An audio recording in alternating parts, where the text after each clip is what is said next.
चलो बच्चों, let's read the question. Why was the period of 1848 considered as phase of revolution of the liberal in Europe?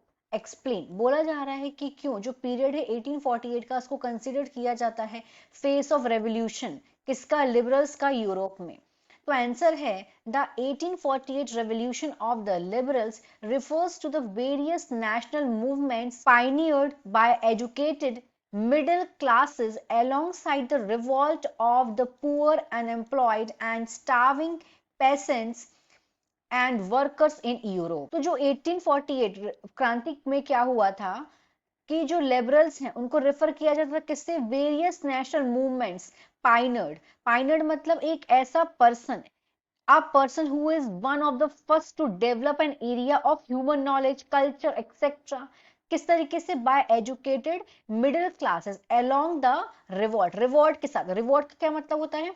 To protest in a group. मतलब ये जो protest है ये violently ही होता है अगेंस्ट अ पर्सन और people who is in power. Unemployed and starving peasant. Starving peasant मतलब क्या होता है कि एक ऐसा पर्सन जिसकी बहुत कम इनकम है या बहुत कम शिक्षा है और बहुत ही ज्यादा उसकी लोअर पोजीशन है. And workers in Europe. While in countries like France food, अगर हम बात करें कंट्री जैसे कि फ्रांस में फूड शॉर्टेज हो गई थी and widespread unemployment during 1848 led to popular uprising in other part of Europe. क्या हो रहा था? खाने की शॉर्टेज हो रही थी और बहुत ज्यादा बेरोजगार हो रहा था 1848 में. इसकी वजह से ये जो ऐसी पॉपुलेशन बहुत ज्यादा बढ़ती जा रही थी. और अगर हम बात करें दूसरे इलाकों की यूरोप की, जैसे कि जर्मनी हो गया, इटली हो गया, पोलैंड हो गया and Austro Hungarian Empire, men and women of the liberal middle classes came together to voice their demand for the creation of national states based on parliament.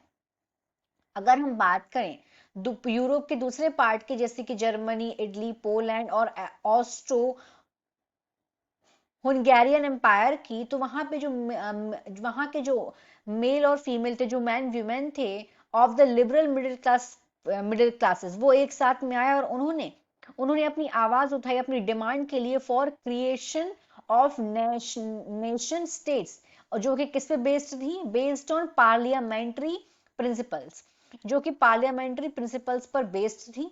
The political, social and economic ideas supported by the liberals were. जो political, social और economic idea support किए गए थे liberal से, वो क्या थे?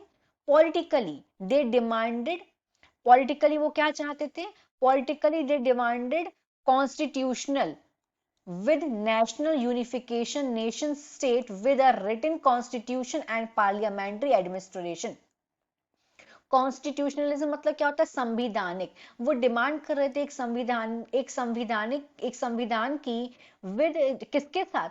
National unification मतलब एकीकरण, राष्ट्रीय एकीकरण के साथ. नेशन स्टेट और किसके साथ? विद अ रिटन कॉन्स्टिट्यूशन, एक रिटन संविधान और पार्लियामेंट्री एडमिनिस्ट्रेशन. सोशली क्या चाहते थे? Socially they wanted to rid society of its class based partiality and birth rights. और सोशली वो सामाजिक रूप से चाहते थे कि उनको छूट मिल जाए सोसाइटी से, जो क्लास बेस्ड सोसाइटीज हैं जिनमें जो पार्शियलिटीज होती हैं, पार्शियलिटी तो पक्षपात होता है, और उनका जन्म अधिकार. मतलब वो चाहते नहीं थे कि जो भी क्लास बेस्ड, जो अपर लोअर के क्लास में जो पार्शियलिटीज होती हैं, वो पार्शियलिटीज चाहते थे कि उनको इनसे छूट मिल जाए. इकोनॉमिकली क्या चाहते थे? इकोनॉमिकली उन्होंने डिमांड करी, they demanded freedom of markets and rights to property. Economically वो चाहते थे कि उन्हें मार्केट में फ्रीडम मिले और उनकी प्रॉपर्टी पर उनको राइट मिले. द एबोलिएशन मतलब क्या होता है? इरेडिकेट करना, हटा देना. The abolition of state imposed restriction on the movements of goods and capitals. वो इरेडिकेट करना चाहते थे स्टेट इम्पोज्ड रिस्ट्रिक्शन, जो जबरदस्ती उन पे थोपे गए थे restrictions on the movement of goods and Capitals. तो ये सारी की सारी बात हो गई जो कि 1848, इसीलिए 1848 को कंसिडर्ड किया जाता है revolution of the liberal in Europe. Hope you understood it well. Best of luck.